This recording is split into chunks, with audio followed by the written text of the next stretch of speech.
لوگوں کے دلوں میں محبت پیدا کرتا ہے. اب شبیر عثمانی صاحب اس کی تفسیر میں لکھتے ہوئے ایک حدیث کوٹ کرتے ہیں کہ اللہ تعالیٰ جن سے محبت کرتا ہے نا تو وہ جبرائیل علیہ السلام کو بلا. اب یہ سب باتیں وہ ہیں جو ریشنالٹی اور ریزن کی دنیا سے باہر ہیں, یہ غیب ہے. تو وہ جبرائیل علیہ السلام کو بلا کے کہتا ہے کہ یہ بندہ میرا محبوب ہے, اور جبرائیل علیہ السلام آسمانوں سے یہ پیغام زمین پر اتار دیتے ہیں. اور یہ حدیث, اور جو لوگ اس کو نہیں بھی جانتے وہ بھی اس سے محبت کرنا شروع کر دیتے ہیں, یعنی اس کی ہر مشکل میں اس کی مدد کرتے ہیں, آسانیاں پیدا. اب یہ ہے غیبی امداد. اس پر انفارچونیٹلی بہت سارے لوگوں کا ایمان ذرا تھوڑا سا ذرا چیک کرنے والا ہے کہ بھئی اس کے لیے آپ نے کرنا ہے نا.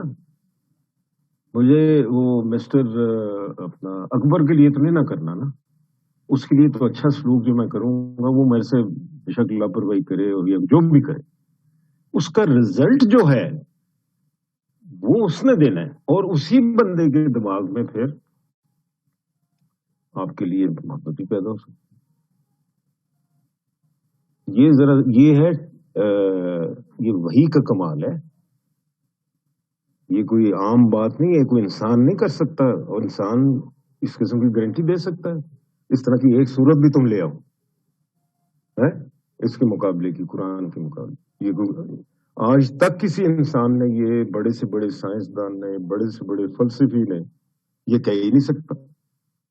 اس طرح کی آپ اس طرح کا ایکسپیریمنٹ لے آئیں, اس طرح کا تھیوری لے آئیں, اس کے مقابلے میں کوئی ہے ہی نہیں ایسا.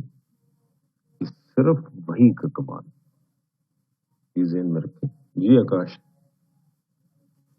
جی سر, آپ کی بات میں بات ایڈ کرنا چاہوں گا. جیسا آپ نے کہا کہ اللہ کی رضا ضروری ہے, تو ایک مسلمان جب اس کی زندگی کا مقصد چاہے وہ کوئی بھی کام کر رہا ہو تو اس میں وہ جب ایک چیز آ جائے کہ وہ اللہ کی رضا اس میں شامل ہو جائے, مطلب اس کا مقصد یہ بن جائے کہ میں اللہ کی رضا کے لیے کرنا چاہتا ہوں, تو وہ مومن مطلب جس طرح اللہ تعالیٰ نے قرآن میں اے مومنوں کہا ہے, تو مسلمان اور مومن میں یہی پھر فرق آتا ہے کہ مومن جو ہوتے ہیں وہ ان کی ہر کام میں اللہ کی رضا جو ہے وہ سامنے رکھتے ہیں. تو اس لیے جو اللہ کی رضا ہے یہ تو ہر انسان کی زندگی کا مقصد ہونا چاہیے. تو جب یہ مقصد ہو جائے گا تو آٹومیٹیکلی وہ بے شک اللہ کا راستہ نجات کا راستہ ہے, اور اللہ دن میں 5 مرتبہ انسان کو یاد دلاتا ہے کہ چلے آؤ کامیابی کی طرف.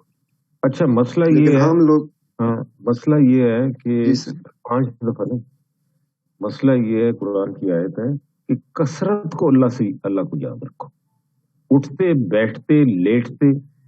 اب اس کا کیا مطلب ہے؟ میں کاروبار کر رہا ہوں, میرے ذہن میں اللہ نے, میں کو غلط بات کہنے لگا ہوں کسٹمر سے, اور ملازم سے رویہ غلط اختیار کرنے لگا ہوں, غصے میں آ گیا ہوں, ڈانٹنے لگا ہوں, جب مجھے پتہ ہے کہ اللہ کا حکم ہے والکاظمین الغیظ, کسی نے غلطی بھی کر دی, والکاظم الغیظ اس کا مطلب ہے غصے کو پی جانا, یہ دبا لینا. والکاظمین الغیظ والعافین, اور درگزر کر دو, معاف کر دو, عن الناس لوگوں کو. یہ پھر اللہ کیا کہتے ہیں اسی آیت میں, واللہ یحب المحسنین, یہ محسن ہے اور وہ محبت کرتا ہے ایسے لوگوں, اور جن سے وہ محبت کرتا ہے دوسری آیت میں تو اللہ تعالیٰ کیا کہتا ہے کہ پھر میں نبی صلی اللہ علیہ وسلم حدیث میں فرماتے ہیں کہ پھر اللہ تعالیٰ اعلان آسمانوں میں کر دیتے کہ یہ بندہ میرا محبوب ہے, اور جبرائیل علیہ السلام پھر زمین پر پیغام بھیج دیتے ہیں, اور لوگ جو اس کو نہیں بھی جانتے ہیں وہ بھی اس سے اپنا پیار و محبت کا سلوک کرنا شروع کرتے ہیں. یہ ہے اصل, یہ چیز, یہ غیبی امداد ہے. آپ دیکھیں تو صحیح چل کے اس راستے دیکھیں آپ کی زندگی کتنی آسان ہو. یہ نہیں ہو سکتا کہ اس کے یہ کہ یہ صرف قرآن اپنا شغل میلہ نعوذ باللہ بس ہے, پڑھ لیا تو ختم ہو گئی بات. انما یتذکر اولو الالباب، اس سے نصیحت تو صرف اولو الالباب حاصل کرتے ہیں. اولو الالباب سے مراد یہ ہے بنیادی طور پہ وہ عقل جو بالکل خالص ہو، یا میں آپ کو لغت سے بتا رہا ہوں، جس میں کسی قسم کا قیاس، گمان، زن، زوئنون، زن، تعصب وغیرہ سے بالکل کلین پیور عقل، وہی نفس حاصل کرتا ہے. تو جی عماد آپ کچھ کہنا چاہیں؟ جی سر، اس پہ میں یہی چیز ایڈ کرنا چاہوں گا. ابھی آپ نے بات کی تھی غیبی امداد کی، تو ابھی آپ دیکھ رہے بھی ہوں گے بہت سارے لوگ جو ارطغرل والا ڈرامہ چل رہا ہے، تو پچھلے دنوں اس کا تھوڑا سا ویسے مطالعہ کرنے کا ایک شوق ہوا کہ اصل اس کی ہسٹری کیا ہے. تو بیسکلی اس کا جو سٹارٹ ہے وہ غیبی امداد سے ہی ہے کہ اس نے جب منگول اور سلجوق سلطنت والے آپس میں جب لڑائی کر رہے تھے اناطولیہ کے میدان پہ، تو جو منگول تھے اس ٹائم بہت بڑی ان کی پاور تھی، تو اس نے اس کے ساتھ چند سو جنگجو تھے. انہوں نے اس نے نا بطور سردار اپنے جنگجوؤں سے پوچھا کہ کس کی مدد کرنی چاہیے. تو انہوں نے کہا جی آپ منگول کی کر لیں کیونکہ وہ بہت پاور میں، تو اگر ہم ان کے اگینسٹ جائیں گے تو الٹا نقصان ہوگا. تو اس نے کہا نہیں، یہ چیز ٹھیک نہیں ہے، ہمیں اللہ کی مدد اور اس کی جو ہے نا اس پہ یقین کرنا چاہیے. تو وہاں سے پھر وہ آگے ہسٹری میں یہی پتا چلا کہ اس نے اللہ پہ توکل کیا، اپنے رسول صلی اللہ علیہ وسلم کا حکم مانا، تو اس وجہ سے اس کو آگے پھر 600 سال اس کے خاندان کو اللہ نے دے دی. ہاں دیکھ لو، بالکل ایسا ہی ہے. یہ تو قانون قدرت ہے. اب یہ دیکھیں اللہ تعالیٰ سورہ معاہدہ کی آیت 9، وعد اللہ الذین آمنوا وعملوا الصالحات. میں آپ سے بار بار کہتا ہوں نا، جہاں پر ذکر ایمان کا ہے ساتھ ہی نیک اعمال بھی اٹیچ ہوئے ہیں، جڑے ہیں. ان کے لیے لہم مغفرۃ و اجر عظیم. اللہ کا وعدہ ان لوگوں کے ساتھ ہے جو ایمان لائے اور نیک اعمال کیے، ان کے لیے مغفرت بڑا اجر ہے. ایویں نہیں ہے اپنا، کیونکہ نماز روزہ جہاں فرض ہے وہاں اللہ تعالیٰ کہتا ہے کہ مومنوں سے کہتا ہے، مسلمانوں سے، الذین آمنوا ادخلوا فی السلم کافہ، کہ اسلام میں پورے پورے داخل ہونا، جزوی اطاعت نہیں، اللہ کے حکم سے پوری پوری اطاعت. جہاں دل کیا اپنا اطاعت کر لی، جہاں دل کیا تو یہ تو پھر اپنا پرابلمز آ جاتی. اور پھر ان آیات میں جو حکم ہے، جرت کرے نا کوئی، یہ کرتے نا جرت، حالات دیکھیں کیا، والذین کفروا کذبوا بآیاتنا، ہماری آیات کو جھٹلاؤ، ٹھیک ہے، اولئک اصحاب الجحیم، اور جنہوں نے انکار کیا اور جھٹلایا میری آیتوں کو وہی ہے جہنم میں جانا. اور جنہوں نے میری اتباع کی، اطاعت کی، تو وہ یاد رکھیں، ان کو خوشخبری دے دو، وبشروا فی الحیات دنیا و فی الآخرہ، اس دنیا کی بھی خوشخبری دے دو، یہاں پر بھی تمہارے اچھے حالات ہو جائیں، اور اگلے جہان کی بھی. اتنی سی بات ہے اور کچھ نہیں ہے. آج سے ہم اگر کوئی بھی شخص ہے فیصلہ کر لے یار میں نے جھوٹ نہیں بولا اور میں نے کسی برائی میں کسی کے ساتھ شریک نہیں ہونا، ٹھیک، وتعاونوا علی البر والتقوی، ٹھیک ہے. اس کا مطلب کیا ہے کہ ان لوگوں کے ساتھ ساتھ دو نیکی اور تقوی کے کام، ولا تعاونوا علی الاثم والعدوان، اور برائی کے اور زیادتی کے کاموں میں کسی کے ساتھ نہیں لینا. سیدھی سی بات ہے، یہ حکم ربی ہے. اس کے خلاف کوئی جائے گا تو پھر تیار ہو جائے. پہلے تو ادھر دے گا نا، وہ بار بار ازمائشوں میں ڈالتا رہے، بار بار پریشانیوں میں ڈالتا رہے، اور پھر اگلا تو اس کے بعد کی بات. تو جناب قبلہ، یہ باتیں مجھے بچپن میں نہیں بتائیں، بچپن میں تو صرف نماز روزہ کر لیں تو بس، لیکن میری حالات جو دلوں کا جو اپنا ہوتا ہے نا، دلوں میں وہ جو اطمینان ہوتا ہے دل میں، وہ اس طرح بھی کیفیت ہے، یہ کس طرح ہو سکتا ہے؟ اب دیکھیں، یہ میں نے آپ کو بتایا تھا، ان الذین قالوا ربنا اللہ ثم استقاموا، جو لوگ اپنے رب کو اللہ کہتے ہیں، ٹھیک ہے، اور ثم استقاموا کا مطلب ہے صراط مستقیم پہ ثابت قدم رہتے. تنزل علیہم الملائکۃ، اب یہ غیبی باتیں ہیں، ان پر نازل کرتا ہے ملائکہ جو کہتے ہیں اللہ تخافوا ولا تحزنوا وابشروا بالجنۃ التي كنتم توعدون نحن اولیاؤکم فی الحیاۃ الدنیا وفی الآخرہ. یہ محمود علیہ السلام کا ترجمہ ہے تفسیر عثمانی. تحقیق جنہوں نے کہا کہ رب ہمارا جو ہے وہ اللہ ہے اور سیدھے راستے پہ رہے، ان پر فرشتے اتریں گے اور کہیں گے تم مت ڈرو اور نہ غم کھاؤ اور خوشخبری سنو اس بھیجتی جس کا تم سے وعدہ کیا، ہم ہیں تمہارے رفیق دنیا میں اور آخرت میں. اور بھائی جی ٹرائی تو کرو نا. میں تو سب سے اپنے دوستوں سے بھی کہتا ہوں وہ مادہ پرستی میں لگے ہیں، بڑی بڑی گاڑیاں اور یہ بڑے گھر. مطلب میں بھی انہی کی طرح ہی تھا، اللہ کا شکر ہے تھوڑا بہت کوشش کرتا ہوں. بہرحال کمزوریاں بھی پناہ ہیں. یہ آپ ذرا غور فرمائیں کہ یہ غیبی امداد ہے اور یہ صرف اس کے لیے ہے. ذالک الکتاب لا ریب فیہ ھدی للمتقین. اور آگے کیا ہے؟ اور بھائی کسی کو یاد ہے؟ اور جو غائب میں ایمان رکھتے ہیں. یہ غیب کی باتیں ہیں. فرشتے کا نازل ہونا، فرشتے کا کہنا کہ ہم تمہارے مددگار ہیں دنیا میں اور آخرت میں، یہ غائب کی باتیں ہیں. یہ چاہیے اس کے لیے قلب میں ایمان. ایسے تھوڑی اٹھتی ہے گیم، قلب میں داخل ہونا چاہیے. کسی نے زیادتی کی اور حکم ربیہ کے درگزر کر دو. ہاں اگر بات سنور نہیں رہی، وہ زیادتی پہ زیادتی کری جا رہا ہے، تو پھر جتنی وہ زیادتی اس نے کی ہے تو آپ بھی اتنی کر کے تو یہ حکم یہ اجازت ہے تاکہ بات سنور جائے. ورنہ عام چھوٹی موٹی باتیں جو ہوتی رہتی ہیں اس میں ہمیں غصہ چڑھتا رہتا ہے اور دوسرے کی ہم کھال ادھیڑ دیتے ہیں، جبکہ یہ بالکل حکم ربی کی نافرمانی ہوتی.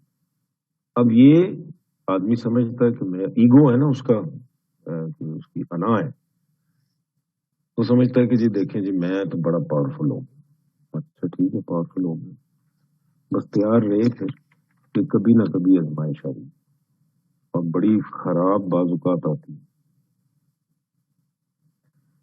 تو یہ آپ بنیادی طور پر ملٹیپل اسٹینڈرڈ کی بات، یہ ایک اسٹینڈرڈ کہیں پر، اور وہ بتاتے ہیں کہ بنیادی طور پہ جو فارمیٹیو ایکسپیرینسز ہیں جب وہ ایک انسان بچے کی تربیت ہو رہی ہے، بڑا ہو رہا ہے، تو اس پر اثر انداز ہوتے ہیں کلچرل ٹریڈیشنز بھی ہیں جو گھر میں تربیت دی جاتی ہے، اور اس میں مذہبی تعلیمیں بھی ہیں، ایتھنک نارمز بھی ہیں. پنجابیوں کا بھی اثر پنجابی فیملی سے، پٹھانوں کا پٹھانے، ان کے اپنے کلچرز ہیں.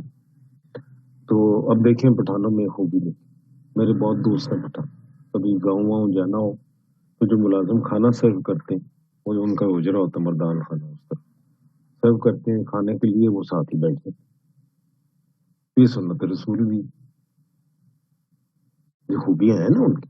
ہماری پنجابیوں میں شاز و نادری کی نظر آتی ہے. ایسا تو ملازم گھر کا ہے، اس کا علیحدہ کھانا ہے اور وہ علیحدہ کھائے گا، اس کے برتن ہی لینا. پٹھان کا میں نے اکثر دیکھا، آپ میں سے بھی کوئی پٹھان ہے تو اس کی تصدیق کریں. میں نے تو میرے دوست کو رستم کا ابھی کا کوئی میں مردان کیوں سن، ہاں مردان پراپر یا اس کے کتنے سر ہوتا ہے ہمارے جو ہے نا، مطلب کہ لوگ اگر حجروں میں وہ ہوتے ہیں لے کے پہ آ جاتے ہیں، ہمارے ساتھ ہی بیٹھتے ہیں. وہ کوئی اس طرح نہیں ہوتا کہ نہیں آپ نے ہمارے ساتھ نہیں کھانا، یا مطلب اس طرح کی کوئی تھنکنگ ہی نہیں ہے. یہ نہیں ہے نا، یہ خوبی ہے ان میں، یہ سنت رسول ہے. یہ کیا ہوا کہ اپنا ان کا علیحدہ کھانا تو ان کا علیحدہ کھانا. دیکھو یہ بڑی ان میں اپنا ایک بنگش دوست کی شادی، کالج بھی تھا، پرانا تھا، انگو میں اس کی شادی ہوئی اور کھانے شانے سرو ہوئے ہیں، ساتھ ہی جو سرو کر رہے تھے وہ ہمارے ساتھ کھا بھی رہے تھے ان کی میاز میں. تو یہ طریقہ ہے مسلمانوں. تو یہاں پر جو ہے وہ اپنا اچھے بھی لوگ ہیں، میں نہیں کہہ رہا سارے ایسے، لیکن اکثریت کی بات کر رہا ہوں جن کے پاس پیسہ ہے ان میں بھی اچھے ہیں، لیکن اکثریت جو ہے culture and family also influence each other because the family exists and responds in a cultural context.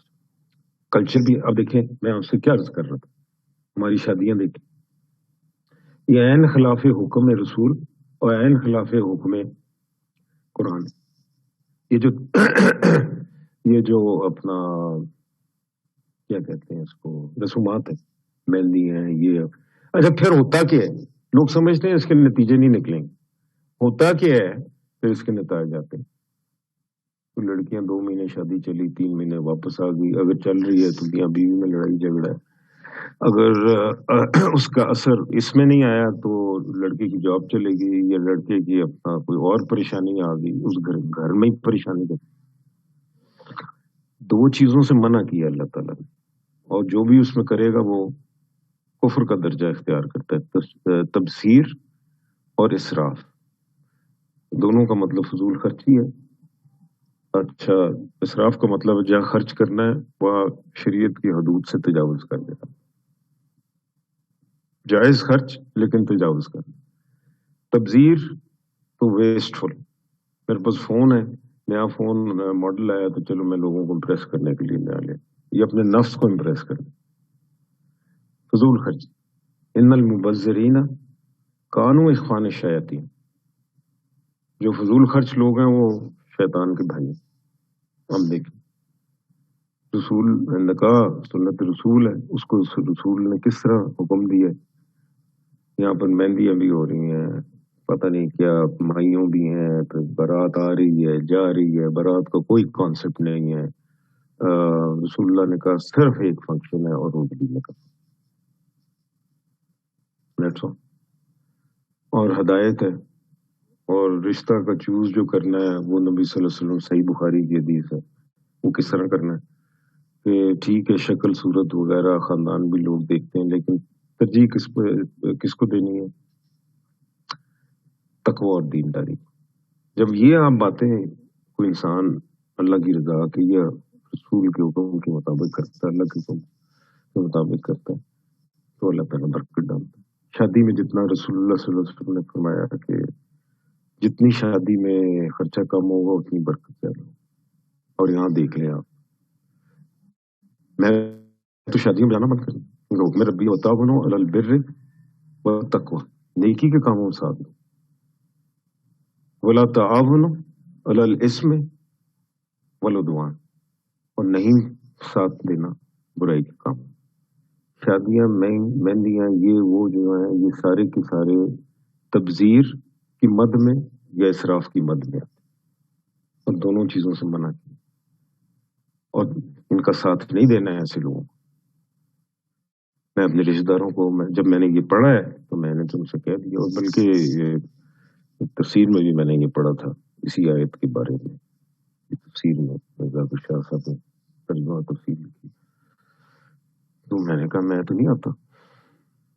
ہاں کیونکہ جو صلہ رحمی کے رشتے ہیں، رشتہ داری یا قریبی اور دوست بھی اگر ہیں اس کی خوشی میں شریک تو ہونا ہے.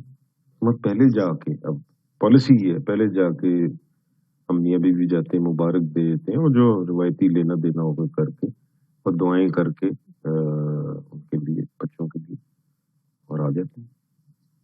یہ جو ویڈنگ ہال میں شامل ہونا ہے لاکھوں روپیہ خرچ ہو رہا ہے، اور جو سرو کر رہے ہیں کھانا، قرآن کہتے ہیں تمہارے مومن بھائی ہیں، تم آپس میں مومن بھائی، تو وہ کہتے ہیں یار ہم چنگے مومن بھائی ہیں، ہماری بھی بچی ہیں، ہمارے پاس جہیز کے پیسے شادی کے پیسے نہیں ہیں، مزے یہ کر رہے ہیں تو ہماری بچیاں ان کی عمریں زیادہ ہوتی جا رہی ہیں. جو ہم ملازم کام کرتے ہیں، جو ڈرائیور ہے، جو مطلب کچھ سوچ سمجھ کے کریں نا، کیوں اس طرح لوگوں کو ذلیل کریں جن کے پاس ہے. پھر معاشرے میں پریشر پڑ جاتا ہے. تو اس نے یہ کیا تو ہم بھی یہ کریں مجبور. جہیز کا کوئی کانسیپٹ نہیں ہے, مہر کا ہے. یہ تو سادی سی باتیں ہیں, اس میں تو کسی اپنا آپ اٹھائیں حدیث کی کتاب میں آپ کو پتہ چلے. وہ ہم نے عالم تو نہیں نا بننا, ہم نے تو یہ ہے کہ زندگی قرآن اور سنت کے سائے میں رہ کے گزار, بس. وہ ایکسپرٹ تو نہیں بن سکتے اسکالر, لیکن ہم اسکالر نے جو بہت کام کیا اسی کو پڑھ کے میں آپ کو بتا رہا ہوں. علماء نے جو کام کیا وہی تو بتا رہا ہوں آپ کو, اور کیا بتا رہا ہوں. تو گزارش یہ ہے کہ یہ چیزیں جو ہیں آپ نے ذہن میں رکھیں. اچھا, یہ کلچر وغیرہ یہ انفلوئنس کرتی ہیں یہ چیزیں, ڈونٹ ڈو دیٹ. میں خواتین سے بھی کہتا ہوں, میری رشتہ دار ہیں تو جو شادی ہونے والی, میں کہ بات سنو, 2-2 لاکھ کا جوڑا بنا رہی, زندگی میں تم نے ایک دفعہ پہنا, تم 20-25 ہزار تک کا خرچہ کرو, اور باقی جو فالتو پیسے ہیں وہ مستحق جو لوگ ہیں ان کو, ان میں پا اللہ راضی کرو. جب تم اس کو راضی کرو گے تو تمہارے گھر میں خواہ مخواہ برکتیں آنی شروع ہو جائیں. 2-2 ڈھائی لاکھ کے جوڑے بن رہے, عادی ہو گئی یار. اچھا, تو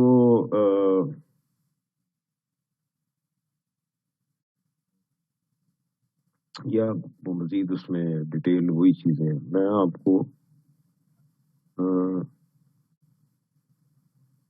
مثال کے طور, اب یہ تھیوریاں ہوں گی, اب ڈیلی لائف پہ آ جائیں. سوال یہ taking advantage of an employee discount. آپ ایک جگہ پر کام کر رہے ہیں, ٹھیک ہے, آپ کو جو ادارہ ہے اس نے کہا کہ آپ ہم سے کوئی چیز لیں گے. میں آپ کو اپنی مثال دوں, ٹھیک. میرا ایک دوست ہے جو ریجنل ہیڈ ہے اس کا, لیوائز اور اس کا سسٹر کنسرن ہے ڈاکرز. شاید آپ نے کچھ چیز لی ہو, جین وین یا کوئی. اب وہ جین وین جو ہے ان کی 10-12 ہزار روپے کی ایک, وہ بھی ڈسکاؤنٹ پہ اگر لے. تو وہ دوست میرے کا یار کوئی فکر ہی نہیں, مجھے امپلائی ڈسکاؤنٹ اجازت ہے, تو لے لے, میں اپنا کہوں گا بس ٹھیک ہے, کہوں گا کہ میرے نام پہ لی. میں نے لے تو لی, ٹھیک, اور اس نے کروا بھی دیا. یہ تھوڑی پرانی بات کر رہا ہوں. جو 10,000 کی جین تھی وہ 50% آف 5,000 کی ملی. کوئی 7-8 سال پہلے کی بات. میں نے کہا اس وقت تو مجھے یہ سمجھ نہیں آئی, اور اس دور کو میں کہتا ہوں کہ وہ میرے لیے ایک جہالت کا دور تھا. وہ میری صرف جو دین تک کی حد تھی وہ کیا تھا, نماز پڑھ لی, روزہ رکھ لیا, زیادہ تر یہ تھا. یہ تبذیر اسراف کی طرف کوئی دھیان ہی نہیں. تو بعد میں نے خیال کیا لیکن تھوڑی سی کوئی اللہ تعالیٰ نے تمیز دی حق اور باطل کے درمیان. بھائی یہ تو امپلائیز کے لیے ڈسکاؤنٹ ہے, میرے لیے تو ڈسکاؤنٹ نہیں. اس نے بھی غلط کیا, میں نے بھی غلط کیا. میں نے اس کو کہا غلط کیا, اس نے یاری دوستی میں کہا ٹھیک. یہ جو چیزیں ہیں نا, یہ انسان کو سمجھتا ہے کہ یہ معمولی بات, یہ معمولی نہیں ہے. یہ باطل طریقے سے میں نے, یا جو بھی شخص اس طرح کرتا ہے, میں کوئی کرے, یہ باطل طریقے سے کسی کا میں حق مار رہا ہوں. کس کا حق مار رہا ہوں؟ کمپنی کے اونرز کا حق مار رہا ہوں. اس کی سختی سے ممانعت ہے اللہ تعالیٰ نے قرآن میں. یہ چیزیں اب ڈیلی لائف میں, اب یہ تھیوری تھی, اب ڈیلی لائف میں کر لیں. امپیکٹ آف یہ. اچھا بات سنیں, یہ بس اب 1-8 منٹ رہتا ہے تو آف ہو جائیں گے, تو انشاءاللہ پھر نیکسٹ ویک پہ شروع ہوگا. اپنا سنا ایک کام کرنا ہے آپ نے, جی سر, وہ مجھے اپنا وہ بھیج دیجیے گا اٹینڈنس.